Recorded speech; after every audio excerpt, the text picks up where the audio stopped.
देखो ये क्लास 12 की केमिस्ट्री क्लास है। हम लोग क्लास 12 की जो है केमिस्ट्री की तैयारी कर रहे हैं, वो भी बोर्ड एग्जाम्स की।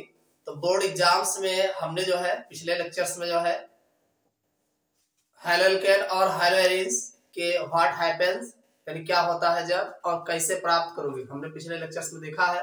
आज इस लेक्चर्स में हम जो है देखेंगे अल्कोहल, फिनाल्स और ईथर। इनमें जो अक्सर बार बार पूछे जाने वाली अभिक्रियाएं हैं, इनमें सबसे पहले व्हाट हैपेंस व्हेन, क्या होता है जब, इसके बारे में बात करेंगे। देखो बहुत बढ़िया है। सबसे पहला हमारा है एथिल अल्कोहल एसिटिक अम्ल के साथ, यानी एथिल अल्कोहल जो है एसिटिक अम्ल के साथ क्रिया कर रहा है। कब? शांत सल्फ्यूरिक अम्ल की उपस्थिति में। यानी शांत सल्फ्यूरिक अम्ल की उपस्थिति में एथिल अल्कोहल जो है एसिटिक अम्ल के साथ क्रिया करता है। तो इसमें सबसे बढ़िया है कि सबसे पहले आप क्या करो, एथिल अल्कोहल का फार्मूला लिख लो, CH3CH2OH, और साथ में एसिटिक अम्ल लिख लो CH3COOH, और शांत सल्फ्यूरिक अम्ल यानी कान H2SO4 लिख लो। देखो सल्फ्यूरिक अम्ल जो है H+4 माना जाता है ना, एसिडिक फॉर्म लोगे तो अम्लीय रहेगा, तो H+4 भी लिख सकते हो, और नहीं तो सीधा सीधा वही लिख दो। ठीक। अब इसमें जब आप अपक्रिया कराओगे तो होगा क्या, देखो ये OH है और इधर का H, भाई इधर इसको जब इसको तोड़ोगे तो CH3COO नेगेटिव चार्ज H+4, और इसको तोड़ोगे तो CH3CH2OH है तो OH नेगेटिव चार्ज और CH3CH2 प्लस चार्ज में टूटेगा। तो अब आप इधर का OH इधर का H2 निकल जाएगा। और ऐसी गलती मत करना कि इसको उठा के इस पर जोड़ो, आप इसको उठा के इस पे जोड़ोगे, क्योंकि हाँ ये CH3COO C2H5 और प्लस H2O, इसका नाम है ये एथिल हो गया, और एसीटेट आयन है तो ये हो जाएगा एथिल एसीटेट। समझ में आया कि नहीं? और ये आपका एसिटिक एसिड है एसिटिक एसिड, और ये एथिल अल्कोहल भी है, एथिल अल्कोहल। तो कहने मतलब जब आप एथिल अल्कोहल और एसिटिक एसिड की अभिक्रिया कराओगे इन प्रेजेंस ऑफ शांत सल्फ्यूरिक अम्ल की उपस्थिति में, तो एथिल एसीटेट बनता है। इसी को बोलते हैं ईस्टर। क्या बोला जाता है? हाँ ईस्टर कहते हैं। ईस्टर ग्रुप है, COOR डैश जो होता है वो ईस्टर ग्रुप होता है। ठीक। अगला देखो, फिनाल की अभिक्रिया ब्रोमीन जल के साथ कराते हैं। फिनाल की अभिक्रिया किससे कराना है? ब्रोमीन जल के साथ। तो ब्रोमीन, चलो ठीक, पहले फिनाल का फार्मूला तो है, याद हो चाहिए। फिनाल का फार्मूला है, क्या है, बेंजीन रिंग पे OH लगा दो, फिनाल हो गया, इसको याद कर लो। अब ब्रोमीन मतलब Br2 की क्रिया कराओगे, और जब जल के साथ ले हो H2 तो जाहिर सी बात ढेर सारा रहेगा। ठीक। तो Br2 के साथ क्रिया कराओगे, 3 क्यों हमने लिया है, क्योंकि तीन जगह लागे। देखो एक यहाँ इस पर निकलेगा तो एक यहाँ निकलेगा, एक यहाँ निकलेगा, आर्थो पैरा आर्थो। ठीक। अब जय जगह से निकले तीनों जगह हाइड्रोजन बैठा है ना, तो वहां का एक तीन हाइड्रोजन निकालेंगे, 3 जगह से लगाना है, तो 3 हाइड्रोजन 3 Br के साथ 3H बना लेगा, और 3 Br बचे तो एक Br लगा दिए एक बार, बस बन गया आराम से। ये आपका OH रहेगा ही रहेगा, एक Br यहाँ लग गया और एक Br यहाँ लग गया, एक Br यहाँ लग गया।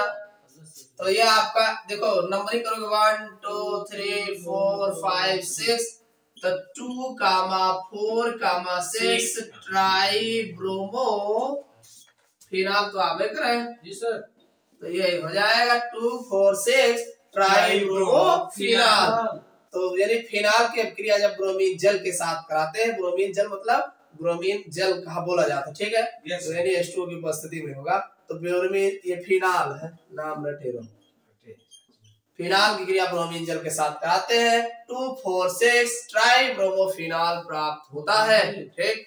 अगला दिया गया है कि मेथिल अल्कोहल की अभिक्रिया अमोनिया के साथ, यानी मेथिल अल्कोहल की अमोनिया के साथ अभिक्रिया होती है, यानी मेथिल अल्कोहल जो है अमोनिया के साथ अभिक्रिया करता है। तो बड़ा अच्छा है। मेथिल अल्कोहल का जो फार्मूला होता है CH3OH, यही तो है methyl alcohol. Yes sir, methyl alcohol.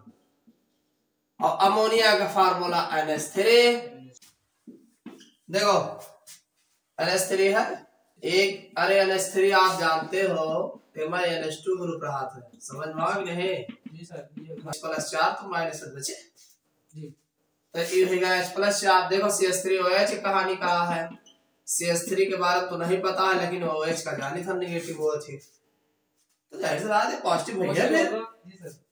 अब कुछ करेगा यार, पॉजिटिव का निगेटिव से जोड़ो और निगेटिव का पॉजिटिव से, बब्बा नहीं गवा। CH3NH2 HOH, CH3NH2 और प्लस H2O। ये आए देखो, एक कार्बन आया तो मेथिल होएगा, अमीनो ग्रुप लगा है एमीन है जे, तो नाम है जे मेथिल अमीन। सर जी जब आप बतावा जानना जॉन तुरंत मोबाइल आएगा, हाँ तो आई किताब बतावा जाता है। तो इस तरीके से जो है ये मेथिल अमीन बनेगा भाई। CH3OH और अमोनियम क्रिया कराओगे मेथिल अमीन प्राप्त हो। बेंजीन डाइजोनियम क्लोराइड के जलीय विलयन को गर्म करते हैं। तो बेंजीन डाइजोनियम क्लोराइड का फार्मूला याद कर लियो। बेंजीन डाइजोनियम क्लोराइड का फार्मूला होता है C6H5N2Cl, C6H5N2Cl याद कर लियो। बेंजीन रिंग पे N2Cl लगा रहे, ठीक। और जलीय विलयन को गर्म करते हैं, यानी इनका कुछ करेंगे नहीं ना, केवल गर्म करेंगे। जलीय विलयन का बटन ले लियो भाई, इनका नाम है benzene diazonium chloride. Benzene diazonium chloride, इसको जब गर्म करोगे, गर्म करोगे तो टूट फूट के खुदे भागी है। देखो आप जानते हैं H2O में H प्लस चार्ज होता है और H नेगेटिव चार्ज हो जाता है, पता है ना। Yes sir. पानी में लेके गर्म करोगे तो कुछ तो होगा, तो H प्लस चार्ज और OH नेगेटिव चार्ज है जी। और यह कहमा अगर देखा जाए तो N2 तो अकेले खुदे जाएगा एक बाटी भाग है, और Cl जो है Cl नेगेटिव रहे भाई। Cl की कहानी है नेगेटिव वाली, तो इधर वाले पॉजिटिव बैठा बाटे कीता है, ये तो लेके जावे करिए। तो OH बच जाए गए, चलो हम जहाँ समय आओ वहीं चला जाए, तो आराम से लग जाएगा इसी पे। हाँ तो यहाँ पे OH हो जाएगा और N2 गवे है, साथ में HCl चला गए। तो ये है आपका फिनाल, इनका चिन्ह था क्या है, चिन्ह ऑफ फिनाल हो, फिनाल बनाओ विधि पूछा जाता, ठीक। जब हम बेंजीन डाइजोनियम क्लोराइड के जलीय विलयन को हम गर्म करते हैं तो हमें फिनाल प्राप्त होता है। देखो अगला जो है, अगला है कि क्या होता है जब फिनाल पिरिडीन की उपस्थिति में एसिटिल क्लोराइड के साथ क्रिया करता है। ध्यान से देखो, पहले तो फिनाल के सूत्र पता होना चाहिए। फिनाल का फार्मूला क्या होता है बताओ जल्दी से। हाँ बेंजीन रिंग पर OH लगा रहे, और पिरिडीन की उपस्थिति में एसिटिल क्लोराइड के फार्मूला हो CH3COCl, CO है, ठीक। और पिरिडीन ऐसे लिख दो ऊपर, पिरिडीन, ठीक। पिरिडीन की उपस्थिति में गर्म किया जाए, तो अब जब गर्म करोगे तो देखो कितना आसान है।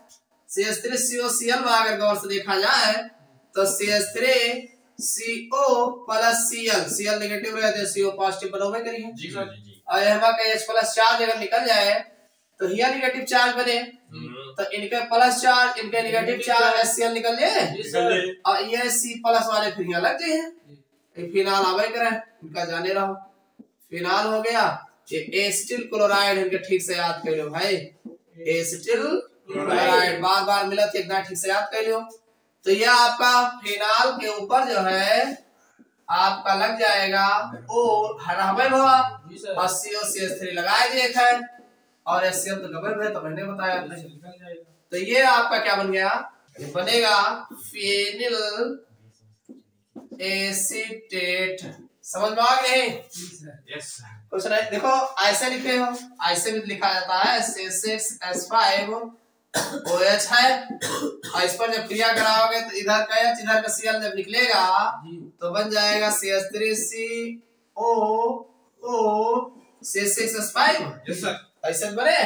तो ये फेनिल समूह हो गया, ये हो गया फेनिल, और इधर एसीटेट आवे करे, तो ये जे एसीटेट।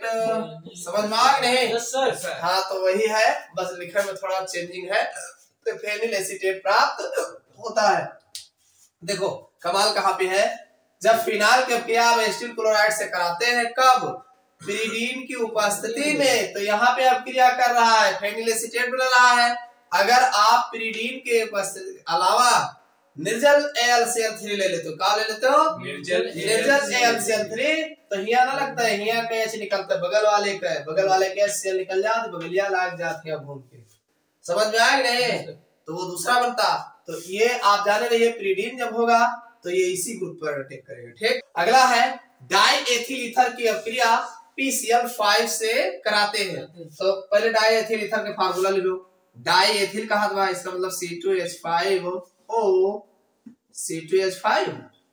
अरे ये तो भाई डाई दोनों साइड में एथिल है ना, डाई एथिल हो जे और ईथर ग्रुप बीच में है ये है, तो डाई एथिल ईथर होएगा जी। और इसके अभिक्रिया किससे करा रहा हूं? PCl5। तो एक चीज जान रहा हूं, जब भी PCl5 की अभिक्रिया होती है तो POCl3 बनता है। क्या बनता है? POCl3। देखा, याद कर दिमाग में रखे रहा, POCl3 बनता है। तो EO निकल के बीच में चला जाएगा, Cl3 बना ले, POCl3। तो 2 Cl निकला जी सर, एक Cl इनका दे दे आराम से C2H5Cl और दूसरा का इनका पकड़ाए ले लियो, तो ले लियो C2H5Cl। तो 2 ठोरे तो नहीं बन गए, फिर C2H5Cl अब POCl3 कहन रख लियो, ये बनवे करे फास्फोरिल क्लोराइड बोला जाता है इनका, फास्फोरिल क्लोराइड। हाँ क्लोराइड आए सर जी, वहां ज्यादा फिर कुछ नहीं करे, ध्यान दिए बस। और का हुआ को रटे जाबो मतलब सीखा है। ये है आपका, इसका नाम क्या होगा? एथिल क्लोराइड है, एथिल क्लोराइड। ठीक, फास्फोरस पेंटाक्लोराइड है। ठीक, तो जब आप डाई एथिल ईथर अभिक्रिया PCl5 से कराते हैं तो एथिल क्लोराइड और फास्फोरिल क्लोराइड बनता है। देखो अगला है, एथिल अल्कोहल को लाल फास्फोरस की उपस्थिति में HI के साथ गर्म करते हैं। यानी जो हमारा एथिल अल्कोहल होगा उसको रेड P लाल फास्फोरस की उपस्थिति में HI के साथ गर्म कर। देखो कितना, पहले एथिल अल्कोहल का फार्मूला लिख लो। एथिल अल्कोहल हो तो C2H5OH लाल फास्फोरस की उपस्थिति में कर रहा है, क्रिया करेगा HI से।